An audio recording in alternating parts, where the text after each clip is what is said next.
Kinky, Frizzy, Nappy, Kroes, all words used in different parts of the world to describe the hair of people of African descent, usually with a derogatory connotation. With very diverse hair texture, African women on the continent and around the world have always faced challenges with the way they wear their hair, especially in a society that has framed the idea that beautiful hair doesn't naturally belong to their hair type. However, in recent years, we've begun to see African women in natural or braided hair more often and being accepted due to seemingly open cultures and even legislations. We explore this and more coming up on Our Voices.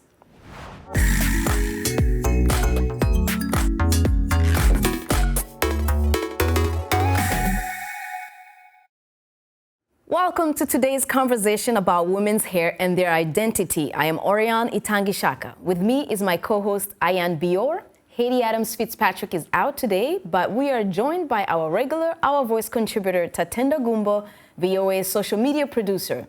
Tatenda, welcome. Thank you. It's good to be back. We are also so happy to be joined by a gentleman today, Arzouma Kampaore, who recently produced a VOA hair documentary called Braiding the Dream. Arzouma, welcome back to Our Voices. Thanks for having me. Braiding the Dream, a special report produced by VOA's Arzouma Kampaore and Mariama Traore that takes us into the lives of top African hair braiders whose unique talent have helped them achieve the American dream. In this short segment, we're about to show you see the journey of women's quest for beauty, healing, and even a fight against social injustice through hair. Take a look. The salon is not only a place to look great, it is also a refuge from the outside world where women share stories and cultures. People who come newly from Africa is a place where they can learn the American culture, and the only place where, as African, we can actually have the opportunity to educate African American about our culture, about who we are, because when many times you find ourselves that people think you people live in the bush. It's my first time getting Kinky twist. Okay, what's this in the back of my head? What's that?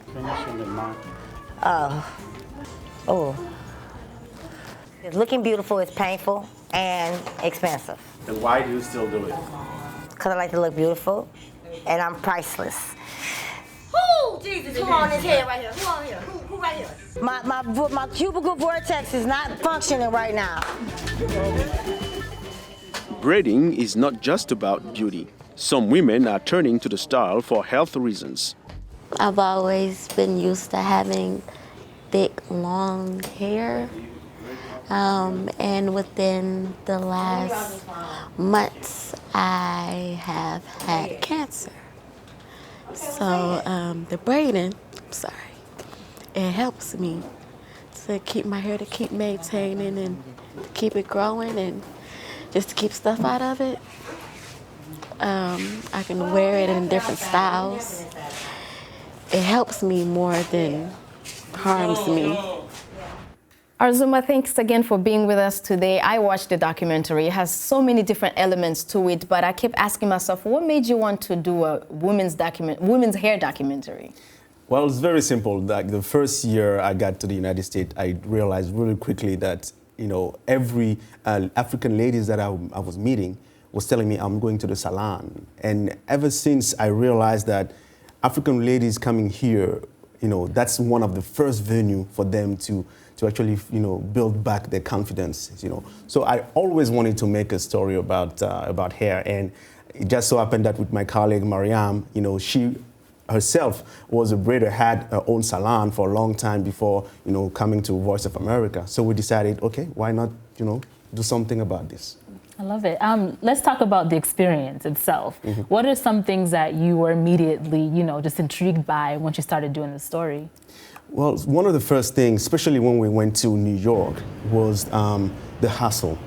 Very early, seeing all these ladies, regardless of how old they are, going towards, people, random people that they don't even know, and asking, do you need your hair to be done, like to be braided?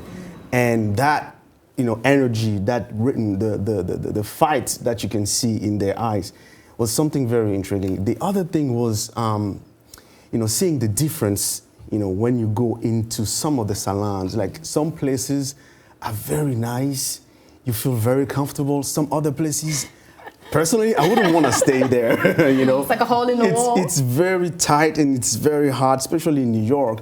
So that was something, that I wasn't expecting at first. Arzouma, I love unexpected stories, and you had one very big unexpected element in your story, and that's that even though we're talking about women and braiding, your main character was a man.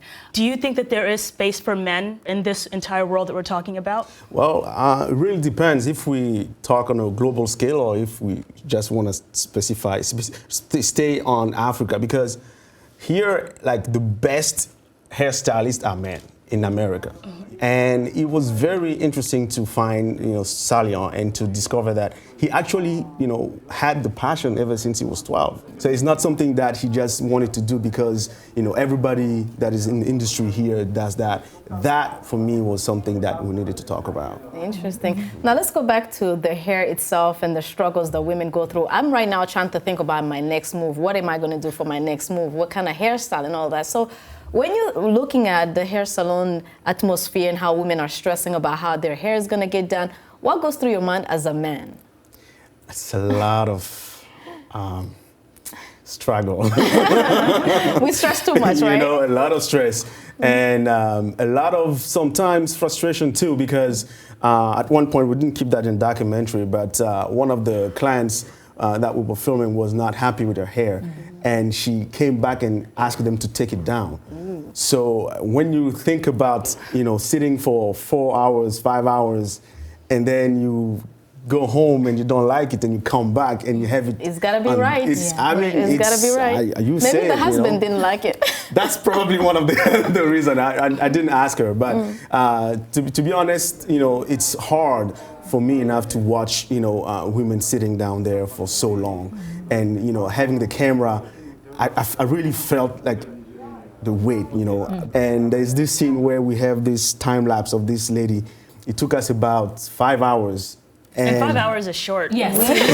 For like 8 hours. Hairstyles are 12 hours. Right, yeah.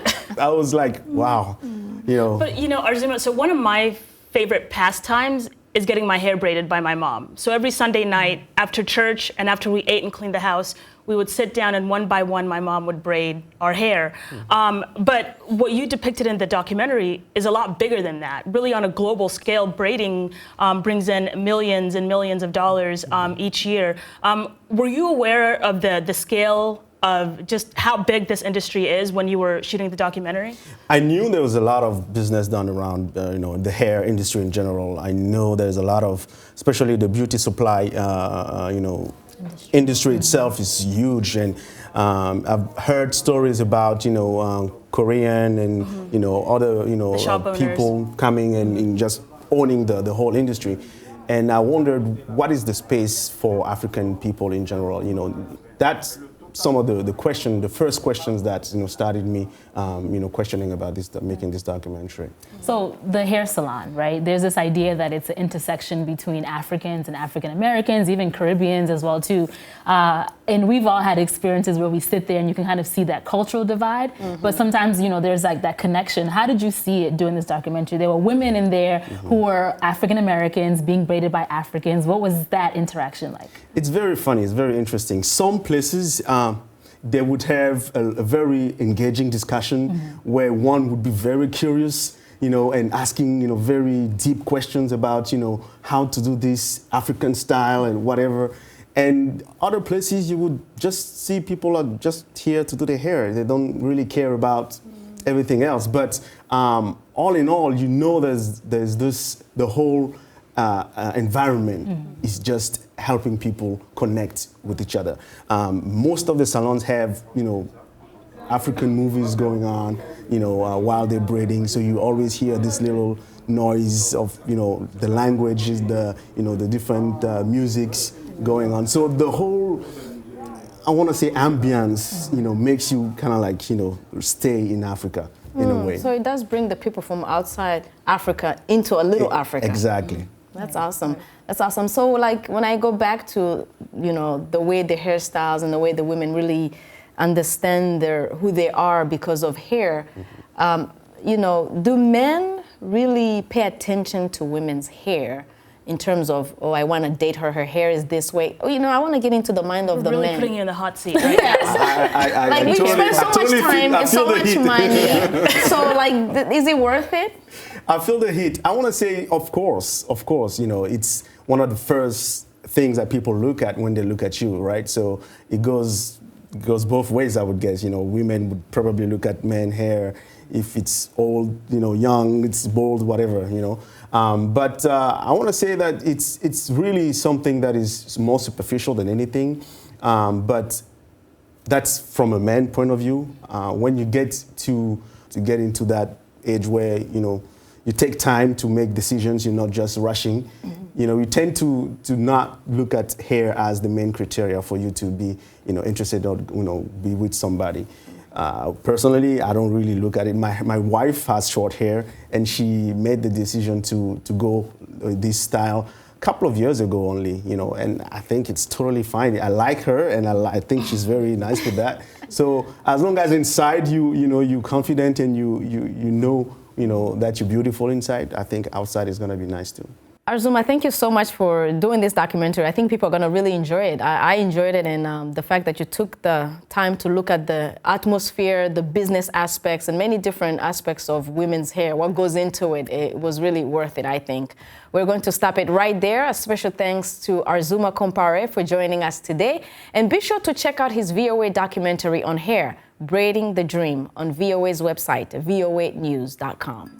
And we also want to know what you're thinking. What do you still see as challenges in African women's hair and their identity? Let us know on Twitter, Facebook, and Instagram. Our handle is VOA Our Voices. You can also send us a message on WhatsApp. The number is on your screen.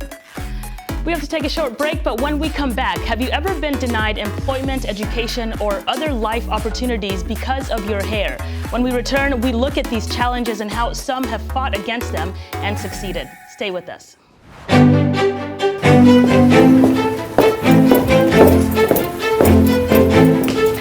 Being part of Our Voices is about more than just sitting here and talking about women's issues. It's about listening to them and bringing their opinions to the table and making sure their voices are heard. Because our lived experiences, our stories, and our voices will help shape the next generation.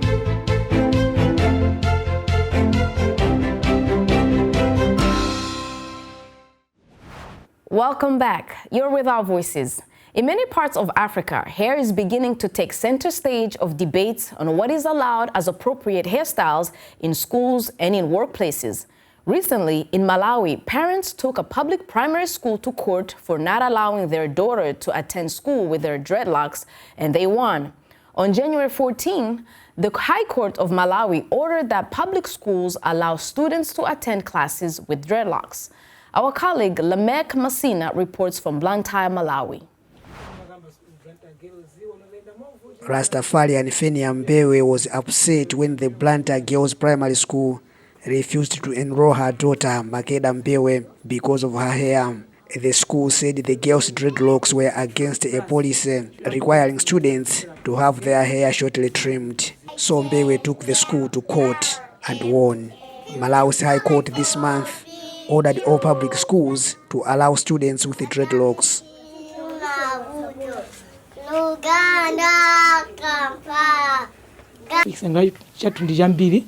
We are very much excited because in this battle, we're not fighting for MAKEDA alone, but all the other children who are turned back from school. The problem is widespread. The Malawi High Court also ordered the school to give Mbewe extra classes to make up for those she missed. Rastafarianism is an Abrahamic religion from Jamaica that stresses living what they regard as naturally, including with hair. In our religion, they say every Rasta have to keep dreadlocks. When you go to the number 6 in the book of the Bible, the number 6 says, if you want to work full-time, the works of the Most High as a Nazarite, you have to keep your dreadlocks, you have to keep your hair grow. Malawi's Rastafarians have long been sidelined by education policy requiring students to cut their hair to promote uniformity in school. Some Rastafarian parents chose private schools, while others gave in and cut their children's dreadlocks. Ku skulu ya boma ndinabwezedwa kuti ana aja sakuyenera kuyamba skulu koma akamete kaye. When I took my children to a public school, they refused to enroll them until they cut their dreadlocks. I tried to find an alternative, but I failed. So instead, I trimmed their hair so that they could get an education. Komabe panalipo vutabe zosalira zake ana aja adi ndinadula nzeri ndicho linga choti apite ku skulu. The High Court ruling means Rastafarian parents will no longer have to choose between their religious practice or sending their children to public schools. Malawi's education authorities refused to talk to a reporter on the matter and have until February 4 to appeal against the High Court's order. Lamik Masina for VOA News, Blantyre. Needless to say, it's not just in Malawi. Many countries on the continent, public school regulations prohibit students from having long or stylish hair. On January 1st, the U.S. state of California legislation called the Crown Act was enacted. This law that was first introduced last year prohibits discrimination based on hairstyles and texture. It ensures protection in workplaces and in public schools and charter schools. And here to talk about it is Pamela Ferrell, owner of Cornrows Company, a natural hair braiding salon here in the nation's capital. She's also one of the first to lead the fight for natural hairstyles for African-American women in the workplace. Welcome to Our Voices, Ms. Pam. Thank you. Thank you for having me. So in the documentary that our colleague Arzouma Kampaore produced, you said, and I quote, "I opened a hair salon for social justice." That was about 40 years ago. Does it surprise you on how long it took for the Crown Act to come about? Yes and no.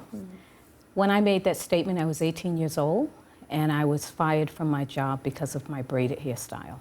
So I declared then I was going to braid so many heads that this would never happen to another woman. Now, of course, 40 years ago, I was naive in thinking that discrimination would change, because it's a form of discrimination. And even though we have the Civil Rights Act, we still have discrimination. It's good that they passed this law, although it's unfortunate that you have to have a law to protect our hair and our hairstyles in particular. What does that say, about this country? You just mentioned that at 18, this is when you really started the fight. And since then, you've been fighting this fight in offices, in boardrooms, and of course in courtrooms as well. Could you tell us a little bit about your story? I mean, what happened when you were 18 that led you down this path? Well, as I mentioned, I was fired because of my braided hairstyle. And I declared I was not going to work for anyone else again. And I opened a braiding and hired up to 12 hair braiders that I trained. We got a phone call from the Department of Consumer and Regulatory Affairs telling us we had to close down because we didn't have a cosmetology license. So for 10 years, we fought the district because we weren't doing cosmetology. We were doing African-style hair braiding. So there were two, that was the initial fight. The second fight came with hair discrimination in the workplace. My husband put out a wanted flyer, wanted African-American women that have been threatened for losing their job or that have been fired because of their braided hairstyle. And this was before social media? Oh, well before social media. They didn't even have cell phones or computers. And so we put the word out and said we would pay for the attorney fees. Wow. And so that's how the case, the first call we got was, her name was Cheryl Tatum, and it was the Hyatt Regency Hotels. And it just, word got around, Marriott Corporation, American Airlines, Avis Rent-A-Car, Police Department, United States Navy, the Army. Then the other case was Braid Freedom, the right to earn an honest living braiding hair. So they went after the wearer of this hairstyle and then the person that provided the service. So those were two separate fights. So let's talk about these hair code policies. I'm going to quickly read, I'll paraphrase a bit, but there's a South African social and economic researcher, Hlonipha Mokena. Basically, she says that conservative institutions, schools, militaries, corporations, and so on, have the right to prescribe a dress code. However, these should not be based on partial knowledge where these institutions simply do not do any research into how their prohibitions might affect someone, the idea of common sense. Can you talk about that? Because that's kind of the approach that you've taken in this. Yeah. It's interesting she says that because that was my whole idea. I agree, and I'm a business owner. I agree that you can have grooming policies to meet the standards of your organization. However, they should not force someone to have to change their hair. And so that's what happened with the United States Army. They had a policy in place, but they changed it where you could no longer wear twists or locks. And so I went in and did a presentation before 24 senior officials. And I didn't talk about race, I didn't talk about culture, I talked about hair. And basically it was a lesson on hair because there are different types of hair, they have different characteristics, they respond differently to the weather. If it rains, one swells up, the other hangs down. So when you create policy that is for one type of hair, then it will negatively impact the other.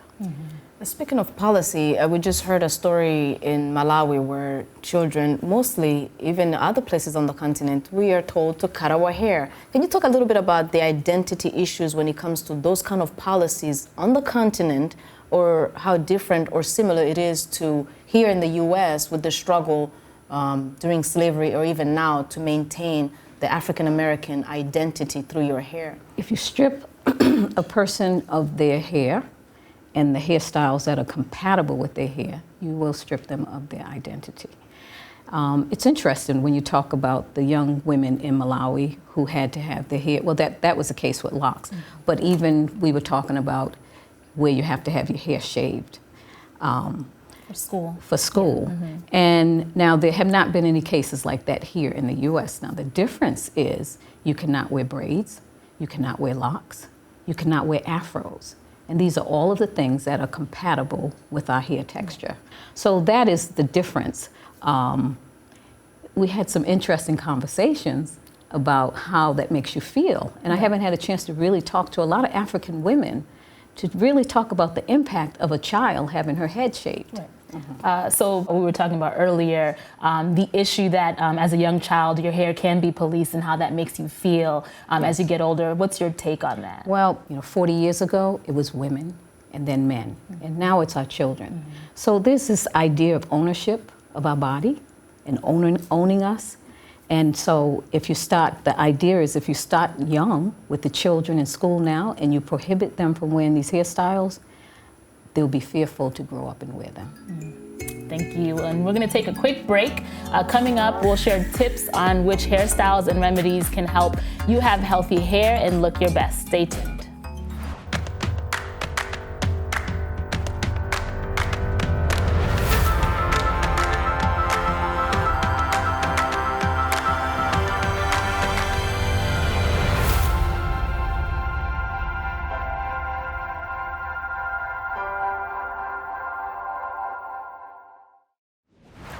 Welcome back. You're with Our Voices. Still with us is Pamela Ferrell, owner of Cornrows Company, a natural hair braiding salon here in Washington, D.C.